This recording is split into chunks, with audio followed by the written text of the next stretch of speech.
Hi, I'm Bet Hochberger, CPA, CGMA, and in this video, I'm going to walk you through the new to the 2020 filing season, so in 2021, new, the 1099 NEC, 1099 non-employee compensation. This form replaced the 1099 miscellaneous, or MISC.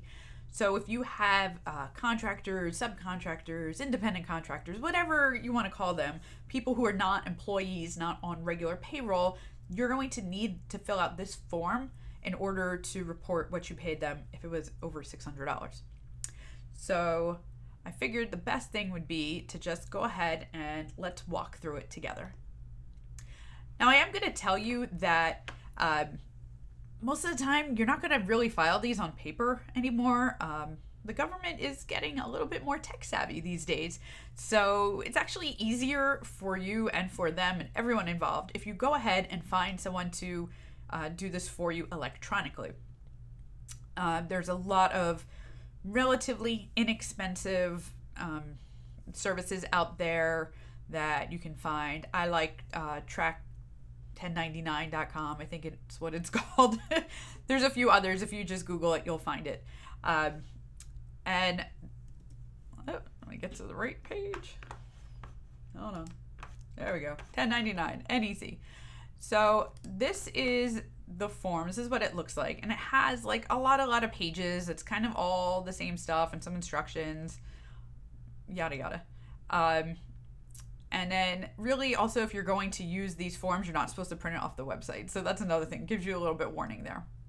So if you were going to fill this in, and you'll see this is not a fillable PDF, but basically what you're going to put in here is the payer is you if you're the business owner or the business, right? You're going to put in your information. So if you have ABC Corp, and your address is 123 Main Street, etc., you would put all of that information in. Then in box 1 over here, non-employee compensation, you're going to put the dollar amount that you paid the individual. The payer's TIN is your business's EIN, and the recipient's is the recipient's TIN. It could be an EIN if it's a business. If it's an individual, it's going to be a social security number. And you see like these other areas are kind of, I'll call it grayed out, it's really like redded out. There's nothing to fill in there. Once in a great while, you're going to have some kind of federal tax withholding. I hardly ever see that. So this is usually left blank. And then this part's fairly self-explanatory. Recipient, right? So who are you paying? This is their name, their address, etc. And then there's some other stuff here and there. I happen to live in Florida. We don't deal with state tax withholding, but even so, beyond the Florida thing, a lot of times you don't see withholding on these 1099 NECs. I think you would know if you were in that situation. So if in doubt, you're not. You're not in that situation.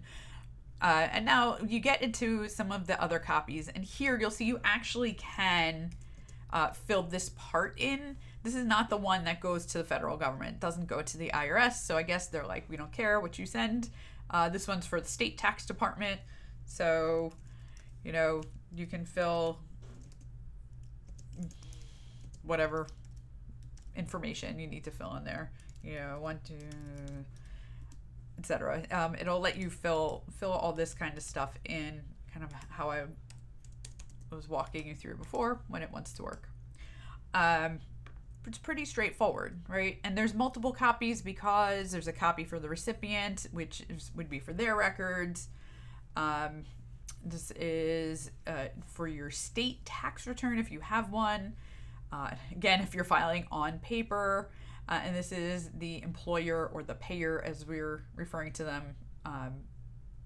That's their copy. Now, the thing that's tricky, if you do hand out these 1099 NEC forms on paper, you are going to have to also file this form, which is the 1096. And what this is a summary.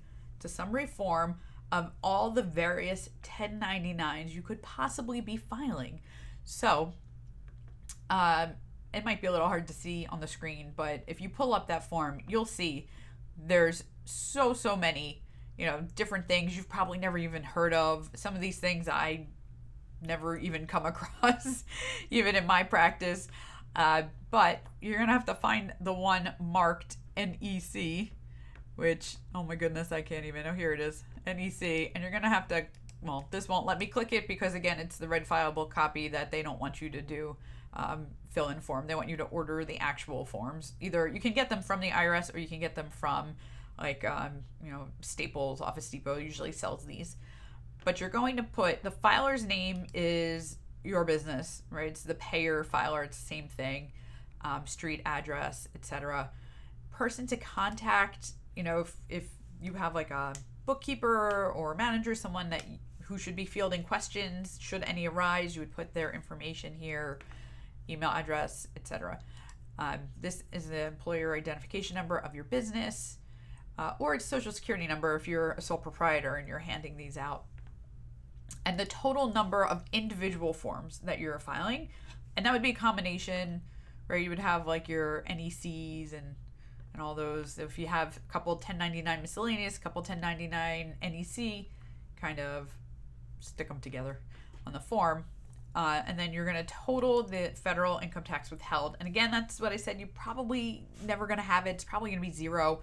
And then the total amount you're paying. So this is the little box. Let me see if I can bring that back up for you. Let's see, somewhere useful. It's this non-employee compensation box that wasn't letting me fill anything into it. This is where you're going to total all of these across however many you have to come up with the number for the 1096. And that's going to go over there in box 5, right? Then you have to sign it. Someone has to sign it. They want a wet signature. So, my advice, sign it in blue so they don't kick it back and say, hey, this wasn't filed. Title, date, all that good stuff. And then it tells you right on here, where are you filing this? Yeah. So it's not so bad. Oh, I will tell you, if you file online, which I highly, highly recommend, don't spend your time filling in these forms on paper. If you file it online, there is no 1096. I guess because it's all directly going to the IRS, going right into their system. They don't need a summary to make sure they have everything that you're claiming to send out. So that's one extra nice thing. You have one less form to fill out if you fill these 1099s out online. So that's it. It's a pretty easy form, not so hard to get through. Again, totally recommend getting this done online, especially if you have a lot. Don't do them by hand. Oh my goodness, that'd be a nightmare. Yeah, and that's it.